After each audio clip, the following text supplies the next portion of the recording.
guys, I'm Erica. And I'm John. And this is Tax Chats. So if you've been following our previous discussions, we started talking about why should you automate your tax and then how can you go about doing that. So today we want to talk about when you should engage your internal partners as well as when you should engage vendor partners. So let's start with internal partners and let's define who those guys actually are. Yeah, when looking at your internal partners, obviously the C-suite involving the CFO is important. In large organizations, the CFO may not have their hands around the tax department.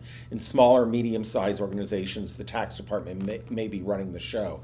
But making sure that representatives from both groups, CFO suite and the tax department, are present is obviously paramount in this exercise. The other two areas that are very involved in the process is your procurement group. Your procurement group is definitely going to be involved in the budget and the spend on this, but more importantly, they often don't make a lot of tax software decisions in the lifetime of tax automation. The reason being, once tax software is within an organization, it sticks or stays for a very long period of time. So the exercise isn't repeated, and they need to understand fundamentally from the beginning what they're getting into and how it's going to roadmap out. The second group that is extremely important is your IT department. IT is important for a number of reasons. One, they're going to understand the amount of resources that must be committed to the implementation of the software. Secondly, they're going to have a very strong sense as to what the current operation of meeting tax obligations looks like, i.e., how manual is this process and to what degree is it currently automated, and how those two functions can be combined and diminished in terms of man hours and cost. The third area that you're going to ultimately bring in, but not necessarily early on in the process, is the Chief Legal Counsel's office. Now, the larger the organization, the more important that function is going to be, because as you implement tax software in a large organization, it's going to go across the enterprise, and the contract negotiations are going to be much more broad-based and complex in nature.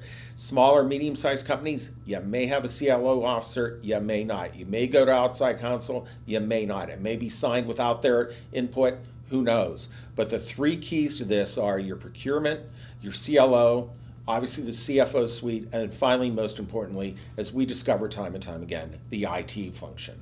Absolutely, John. I fully agree. And I'm glad you said we discovered that, because I can tell you I've had a couple of clients over the last few weeks where, they started going through this automating process and they may not even have thought about us. Sometimes they were just changing internal systems and then they realized, oh, wait, that touches some tax software that we need to talk about. And it's okay, but at least you can get started and have everybody in the conversation, right? Absolutely, and I think by involving IT early on in the process, you get the dialogue going, you get everybody on the same page, you're establishing the benchmarks, you're integrating them into the thought process, and it becomes a holistic solution not only for the IT department, but also they're interfacing with the C-suite, particularly the CFO suite. Absolutely, absolutely. So you've got the IT department lined up, you've got procurement lined up, and hopefully your legal team knows that there's a project underway. So now you've got your internal timeline stapled down. When should you actually engage your vendor partners, right? And do you even know who your vendor partners are is a better question, I think. Yeah, and I think when you're looking at this particular space, tax automation, it's pretty much determined there are seven vendors in that space, four of which play with larger organizations because they can handle the complexity, they can handle the volume of the data, they can handle the revenue streams. That's basically how these vendors are demarcated. Mm-hmm. And then the other three vendors are for organizations that are perhaps more simple, meaning they don't have a lot of large revenue, or they have large revenue but very few transactions. And they can be effective in that as well. But as you start that process, as we have stated, you need to also start to look with your internal community to make sure that it maps and they understand what external vendors you're looking at and thinking about partnering with. Absolutely. And if you have a little bit of trouble determining which of those 7 vendors you should be looking at, the answer to that is, what does your organization need? Because we're all a bit different, even though we play in, different spaces based on the size of your organization. Like John said, we're all still very unique in our respective areas. So first, take that time to really define what your internal needs are, and then that'll help you determine which of the external vendors you should be working with.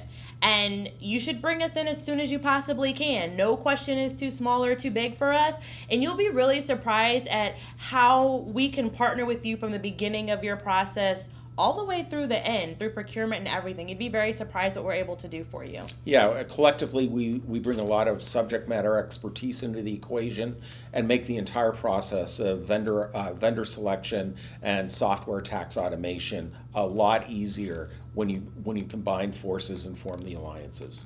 Absolutely. So I'm hoping that this conversation has really helped to start your teams to have discussions internally and maybe kind of ease any concerns that you've had about should we be automating tax and can we do it? And guess what? It may not be as daunting as we think it is. That's what we're really hoping you've gotten so far.